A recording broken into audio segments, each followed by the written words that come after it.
face a brand new chart for the head and for the heart. It's your journey, your tools. We are going to start this deep dive with, well, a pretty radically honest truth today, because we have this destructive myth that we really need to dismantle. Well, absolutely. It's a big one. Right. Yeah. You probably heard that phrase, shame keeps you sick. It gets thrown around constantly. And it's usually layered with this really heavy moral judgment. Like, if you're stuck in a cycle of setbacks, it's just because you aren't trying hard enough. Yeah, like it's a character flaw or something. Exactly. But we have a totally fascinating stack of sources on the table today. I mean, we're looking at functional neuroimaging studies, clinical notes on compassion-focused therapy, behavioral research on habits. Yeah. And we're going to use all of this to prove to you that your capacity to heal is actually like a biological certainty. It absolutely is a certainty. And I think our mission today is to unpack this framework, which is known as the recovery protocol, specifically looking at the shame cycle. Yes, the shame cycle. Right. So we are going to dig into the research to really equip you with the exact neurobiological tools you need to physically rewire your brain. The goal here is showing you how to turn those setbacks into stepping stones. We want to help you view a failure not as some fatal character flaw, but just simply as a system diagnostic. I really love that framing. Yeah. Because this isn't just about toxic positivity, right? Or just, feeling better in this vague sense. No, not at all. This is about actively hacking your nervous system to reclaim your potential. But to do that, I feel like we have to start by understanding the architectural difference between how your brain processes a simple mistake versus how it processes a threat to your actual identity. Yeah, to dismantle the shame cycle, we really have to look at the biology of the trap itself. And that trap is built on a fundamental distinction mapped out by researchers like Helen Block-Lewis and June Price-Tangney. They brilliantly map the difference between guilt and shame. Right, which sound the same but really aren't. Exactly. On the surface, those two words sound like subtle semantic variations of just feeling bad. But biologically, they are universes apart. Guilt says, I did a bad thing. It focuses entirely on a specific isolated behavior. Correct.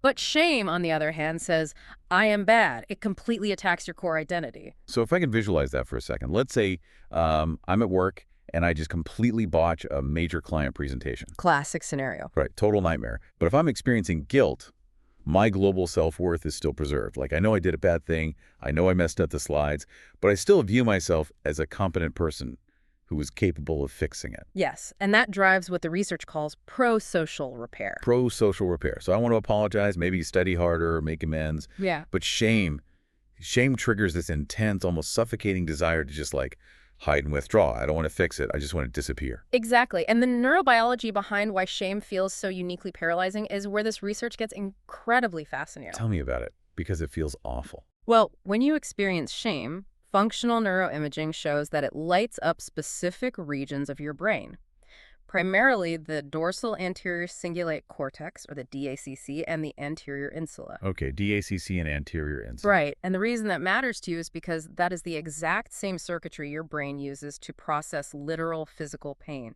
We are talking about the neural pathways that light up if you suffer a severe burn or break your leg. Wait, I need to pause here. You're saying the brain actually doesn't know the difference between me bombing a job interview and, me touching a hot stove? That's exactly what I'm saying. That sounds extreme. How is that even neurologically possible? It sounds extreme until you look at human evolutionary history. Think about it. In ancient times, survival depended entirely on group inclusion. Right, the tribe. Exactly. If you were cast out of the tribe, you didn't just feel lonely, you starved, or you were eaten. You died. So as the human brain evolved, its social attachment system essentially co-opted the pre-existing neural pathways for physical pain to act as an evolutionary survival alarm. Yeah, when you feel shame, your brain isn't processing it as a minor social hiccup. It is treating it as a literal life or death threat.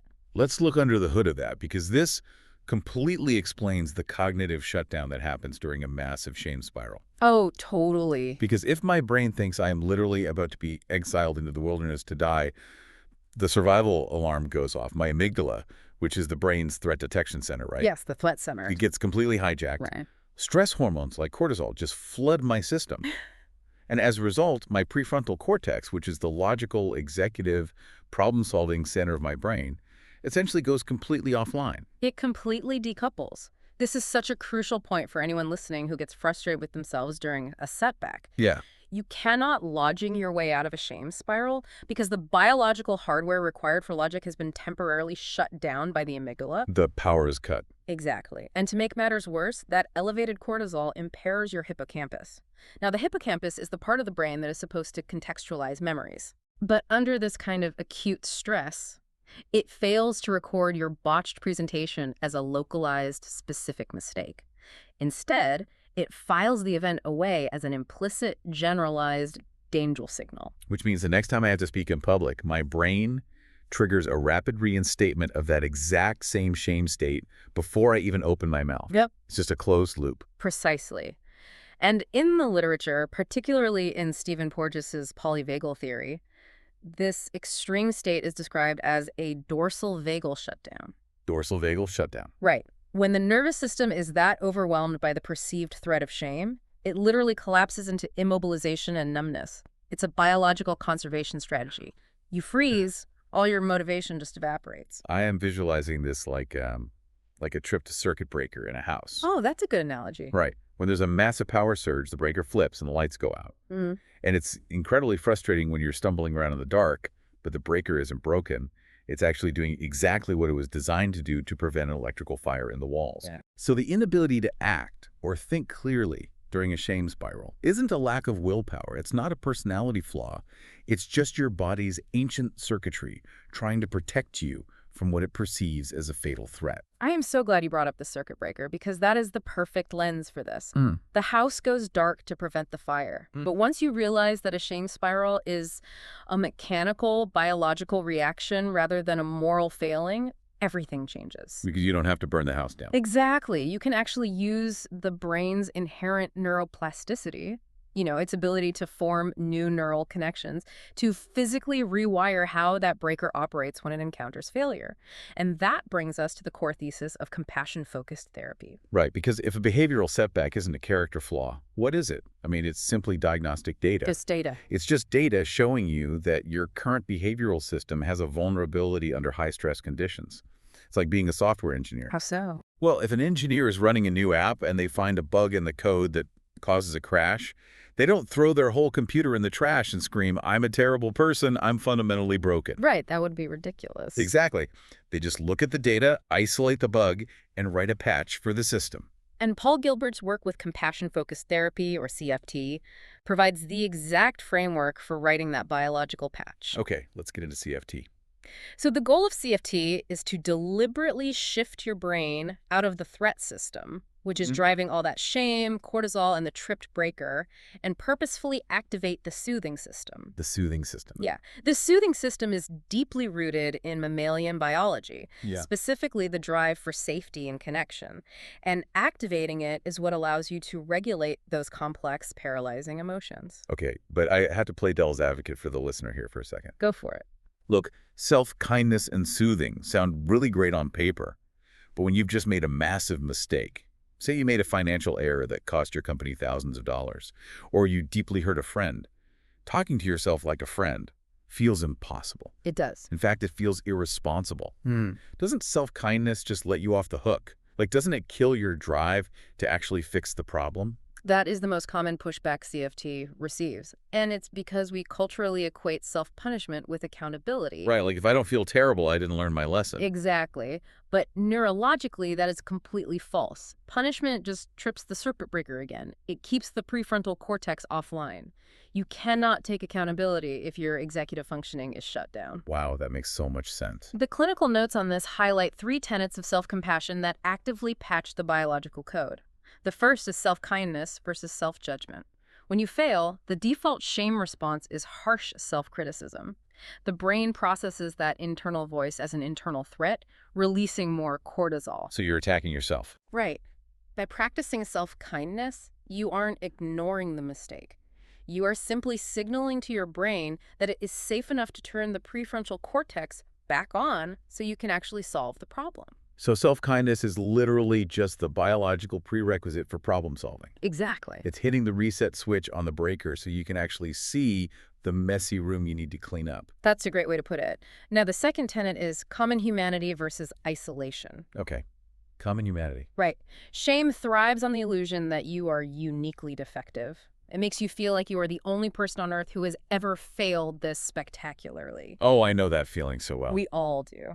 Reframing the setback as a normal, unavoidable part of the shared human experience directly counters that isolation. And biologically, this intentionally downregulates the diastasis we talked about earlier, turning down the volume on the network that processes social pain. Okay, help me understand the mechanics of the third tenet, because the notes mention mindfulness versus over-identification. Mindfulness, in this clinical context, just means observing the emotional pain of the failure without suppressing it, but also without getting swept away by it. You just watch the data come in. Like the software bug. Exactly. Yeah. Functional imaging actually shows that people with higher self-compassion have reduced hyperactivity in two areas during a failure: the precuneus and the insula. Hold on, precuneus. Let's Yeah. ground that jargon.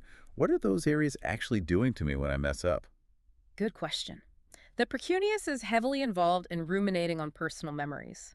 It's the part of the brain that plays a highlight reel of every time you've ever embarrassed yourself. Oh, I hate that highlight reel. Right. And the insula amplifies your physical, emotional distress. So, by practicing mindfulness, you are physically reducing the blood flow to the rumination and distress centers of your brain. So cognitive reframing isn't just nice thoughts. It physically changes your brain's blood flow and electrical activity. Yes, literally. But this leads to a massive practical hurdle, because yes, knowing I need to be kind and mindful is great, but motivation is incredibly unreliable. Oh, definitely. If my brain is already in a full-blown dorsal vagal collapse, if the circuit breaker is totally tripped and my prefrontal cortex is dark, how do I consciously choose to be mindful? Like, how does a simple reframe get my immobilized body to actually move when the threat alarm is blaring? That is the million-dollar question in behavioral psychology, and it's where most attempts at change fail. When the shame alarm goes off, conscious logic vanishes. You cannot rely on willpower to fix a problem when the willpower center is offline. So what do we do? You need an automated system that kicks in reflexively without you having to think about it. And this brings us to the vital research by Peter Gollwitzer and Annalisa Cohen on implementation intentions. The if-then plans from our source stack. Exactly. Implementation intentions are highly specific if-then plans. You link a specific situational cue to a pre-planned response. If X happens, then I will do Y. Wait, I need to make sure I'm following this. Are you saying that just stringing together an if X then Y sentence somehow bypasses a total biological shutdown? In a way, yes. But how do some simple words overcome a flood of cortisol? It's not about the words. It's about delegating your agency to the environment. The science here relies on what Gollwitzer calls strategic automaticity. Strategic automaticity. Yes. By forming this intention in advance, when you are calm and your prefrontal cortex is online, the mental representation of that specific situation becomes highly activated in your brain. You are intentionally tying your behavior to an environmental cue, not to your internal willpower. Okay, so using our earlier analogy, you are writing an automated failsafe into the software code. Exactly. You tell the system, if you detect this specific bug, automatically execute this pre-written patch. You write the code while the computer's running perfectly so that when the system crashes, the emergency backup boots up without you having to touch the keyboard. That is a phenomenal way to put it. You've created such a strong associative link in your memory that when the if cue happens in real life, the then behavior runs off automatically bottom up. It completely bypasses the need for the conscious, effortful processing that is currently blocked in your offline prefrontal cortex. The response is already loaded and triggered by the situation itself. Okay, so I understand that the software needs patching, and I know that I need an automated script to run it when the system crashes. But what does the code actually look like? The actionable steps. Right. What is the actionable toolkit? What are the exact if-then micro habits we can start using today to mechanically shift out of a shame spiral? Let's break it down into 3 specific research-backed tools. Tool 1 is the 20-second somatic intercept. Okay, the 20-second somatic intercept. This is your immediate initiation and shielding plan. The if-then code goes like this. If I feel the first physical signs of a shame trigger, like my chest tightening, my face flushing, or my stomach dropping, then I will perform a physiological sigh and put my hand over my heart for 20 seconds. Let's really dig into the science here, because this isn't just about taking a deep breath to calm down.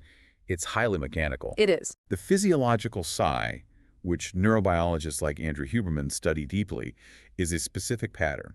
It's 2 inhales through the nose, followed by 1 long, extended exhale through the mouth. Yes, the double inhale is key. Because that double inhale physically reinflates the tiny air sacs in your lungs, called alveoli, right? Which tend to collapse when we are stressed or anticipating failure. And then that long exhale clears out the buildup of carbon dioxide. Right, and that specific breathing pattern directly activates the vagus nerve, which releases a neurotransmitter called acetylcholine. Acetylcholine acts like a brake pedal on your heart, immediately slowing your heart rate. It is the fastest verified way to bring about parasympathetic calmness in real time. That's incredible. And the second part of that then statement, putting your hand over your heart, is a brilliant somatic hack. It really is. Because somatosensory stimulation, which is just the physical pressure and warmth of your hand on your chest, stimulates pressure receptors that prompt your brain to release oxytocin. Yeah, the bonding hormone. Right. And oxytocin is a powerful downregulator to the amygdala's fear response. It acts like a chemical blanket on the threat alarm. And what is so powerful about this is that it's entirely bottom-up processing. The body doesn't need to know why it's being soothed. You don't have to rationalize it. Exactly. Your mind might still be screaming, "I'm a failure," but you don't have to argue with it. You just provide the physical data of safety, the breath and the touch, and the body responds by lowering cortisol and pulling you out of the collapse. You are literally hacking your own biology. Yeah. You don't have to believe you are worthy in that moment. You just have to run the code. Exactly. Run the code. Which sets us up perfectly for tool 2. Once the heart rate starts to drop, how do I stop my brain from just resetting back to the shame spiral 5 minutes later? That is tool 2, the third-person pivot. This is your cognitive disengagement plan, drawing heavily from Ethan Kross's research on self-distancing. Self-distancing. Right. So the if-then is, if my inner narrative starts to spiral into "I am broken" or "I am useless," then I will speak to myself internally using my own first name. Using your own name. So instead of saying, "I can't handle this, I'm falling apart," I would say, okay, name is really overwhelmed right now. Name made a mistake. Exactly. Why does that subtle shift matter so much? Because when you use your own first name, or the pronoun you, to address yourself during a crisis, you are initiating a massive neurological shift. It tricks your neural circuitry into processing the situation as if you are giving advice to a friend rather than experiencing the threat yourself. Wow. It creates psychological distance. Exactly. This linguistic shift instantly bypasses the hyper-aroused amygdala, reduces cardiovascular stress, and effectively builds a bridge back to the logical prefrontal cortex. It stops the brain from locking the error into your core identity, allowing you to view the situation objectively. So tool 1 physically calms the nervous system, and tool 2 creates the cognitive distance needed to turn the executive function back on. You've got it. How do we close the loop on this recovery? That is tool 3, diagnostic data collection and affirmation. Once you have used the breath and the self-distancing to bring your prefrontal cortex back online, you need to consolidate that recovery so the hippocampus files it correctly. So we don't end up with that generalized danger signal again. Right. The plan here is, after a setback, document the triggers objectively, like a scientist. Write down what happened, and then recite a third-person affirmation. Something like, name is not broken. Name's past actions are data, not identity. Name is currently learning and adapting. Precisely. By actually writing down the environmental triggers and physiological sensations that preceded the failure, you are treating the event as a mechanical breakdown. Just a bug in the code? Exactly. This naturally shifts your brain away from shame, which focuses obsessively on the self, and moves it toward guilt, which focuses on the mechanics of the behavior. You retain your self-efficacy. You acknowledge the mistake was made, but you reaffirm that you have the agency and the tools to fix it. This entire protocol is a masterclass in reclaiming your own mind. It completely flips the script on how we view resilience. It really does. You are not a passive victim of a broken brain trapped in an endless cycle of self-destruction. You are an active system engineer.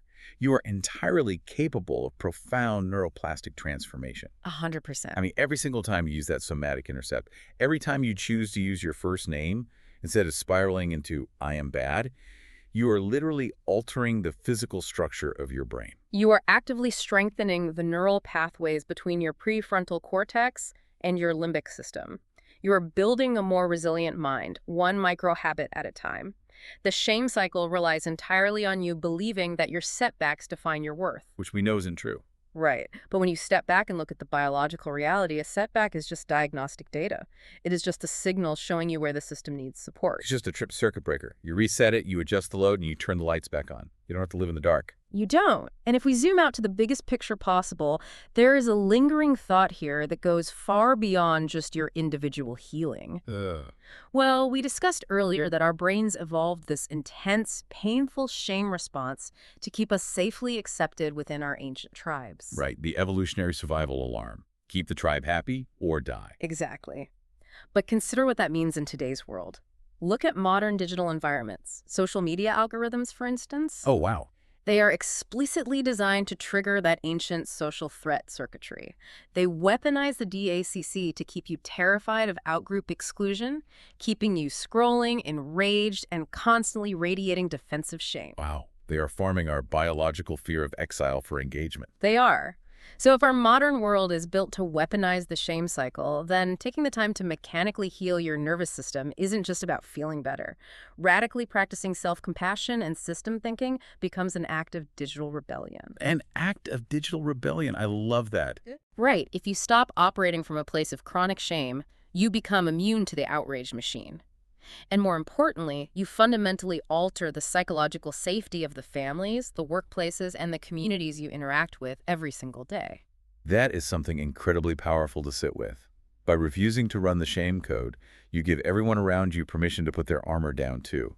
It changes the entire ecosystem. It really does. So remember this the next time you face a setback. The X-ray isn't showing a fractured character. It is just showing a system that needs a patch. Your capacity to heal isn't a myth, and it isn't a matter of willpower. It is a biological certainty waiting for you to flip the switch. Your journey, your tools.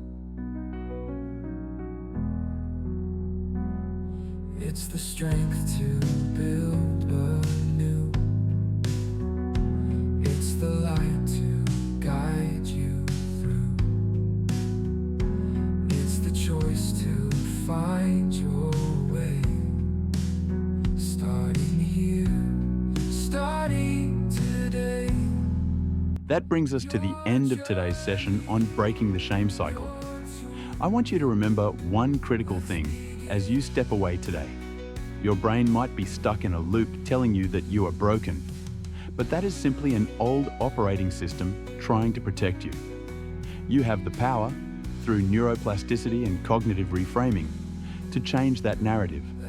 Guilt is just a diagnostic signal to adjust your behavior. It is not a life sentence on your character. You are not your mistakes.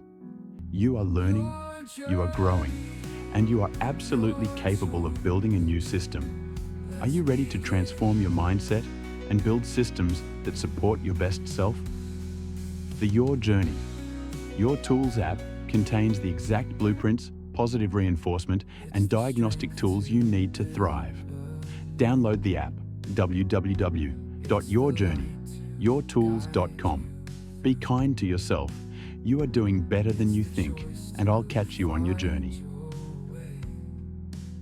Starting here, starting today.